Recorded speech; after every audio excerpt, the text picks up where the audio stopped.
चाहे जितना भी बीजेपी के पीएम आ जाते हैं, एचएम आ जाते हैं, नेता आ जाते हैं, मंत्री आ जाते हैं, सच्चाई तो यह है कि तेजस्वी यादव ने बड़ी मेहनत की। 171 उन्होंने रैलियां की अपने दम पर, 171। लेकिन इधर का जोड़ लीजिए, प्रधानमंत्री नरेंद्र मोदी की 14 चुनावी सभाएं, रैलियां, रोड शो भारी पड़ी। जो 36 गृह मंत्री अमित शाह ने की वो भारी पड़ी। जेपी नड्डा 15, राजनाथ सिंह 20, योगी आदित्यनाथ 31, नितिन गडकरी 7, देवेंद्र फडणवीस 12, रेखा गुप्ता 18, हेमंत बिस्व शर्मा 10, दिलीप जायसवाल 51, सम्राट चौधरी 53। जोड़िए ना भाई, लिस्ट को जोड़िए और आपको समझ में आ जाएगा। और इधर ऐसे दिग्गज नेता और वोटर अधिकार यात्रा के बाद तो तेजस्वी और राहुल एक साथ दिखे। और एक इंटरेस्टिंग बात बताता हूं, उन्होंने यह भी करके दिया था कि कौन सा नेता सहयोगी पार्टी के कैंडिडेट के लिए प्रचार करेगा।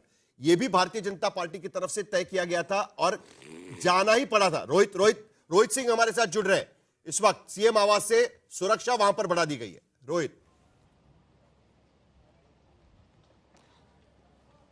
बिल्कुल साहिल, देखिए जैसे भी अब रुझान आ गए हैं और तकरीबन 190 तक का आंकड़ा पहुंच चुका है। उसके बाद मुख्यमंत्री आवास पर सुरक्षा जो है वो बढ़ा दी गई है काफ़ी। अब देखिए कितनी ज़्यादा संख्या में अब यहाँ पर जो सीएम सिक्योरिटी में जो लोग हैं वो यहाँ पर मौजूद हैं। और अंदर की तरफ अगर हम आपको दिखाएं तो देखिए अब कमांडोज भी जो हैं वो अब इस सीएम हाउस की तरफ जो है वो आप देखिए वह लगा दिया गया है। तो कितनी भारी संख्या में सुरक्षा यहाँ पर बढ़ाई गई है। अचानक से अमूमन इतनी ज़्यादा सुरक्षा नहीं होती है।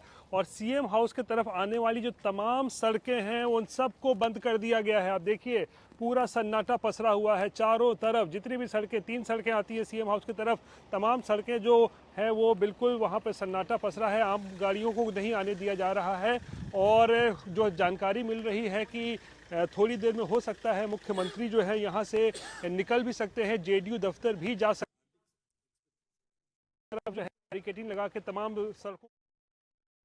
चलिए, प्रेम शुक्ला जी हमारे साथ जुड़ चुके हैं, भारतीय जनता पार्टी के प्रवक्ता। प्रेम शुक्ला जी, एक सेकंड, एक सवाल मेरा नीतू चंद्रा से। नीतू जी देखिए, अगर यादव बहुल सीट जैसे अभी साहिल दिखा रहा था, वहां पर भी जनाधार खो रहा है आरजेडी का।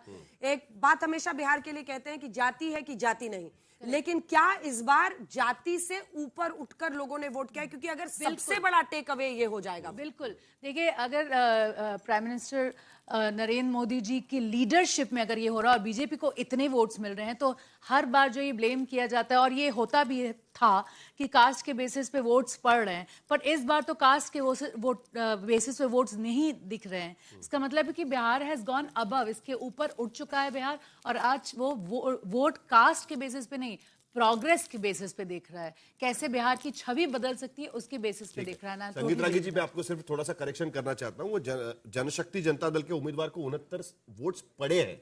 69 वोट से वो पीछे नहीं है, 69 वोट उन्हें पड़े हैं, 20,000 वोट से वो पीछे है। 106 वोट से तेजस्वी यादव पीछे चल रहे हैं और ये 5वां राउंड हो चुका है। चलिए देखते हैं। बता दें कि ये जो पूरी बातचीत कुछ देर पहले हुई थी वो पूरी तरह से गलत है। जो तेज प्रताप की पार्टी के उम्मीदवार राघोपुर की सीट पर तेजस्वी यादव के सामने खड़े हैं, उनको इतने वोट नहीं मिले हैं। एकदम नगण्य वोट मिले हैं, नहीं के बराबर वोट मिले हैं। मात्र 69 वोट मिले हैं। और तेजस्वी यादव भी जो जीत हार का फासला है उसको बहुत कम करने में वो अब से 105 का ही डिफरेंस है ना, 106 का डिफरेंस, 106 वोट का डिफरेंस है। और मुझे लगता है कि अभी जैसे जैसे और काउंटिंग होगी उसका इंतजार करना होगा कुछ कहने से पहले।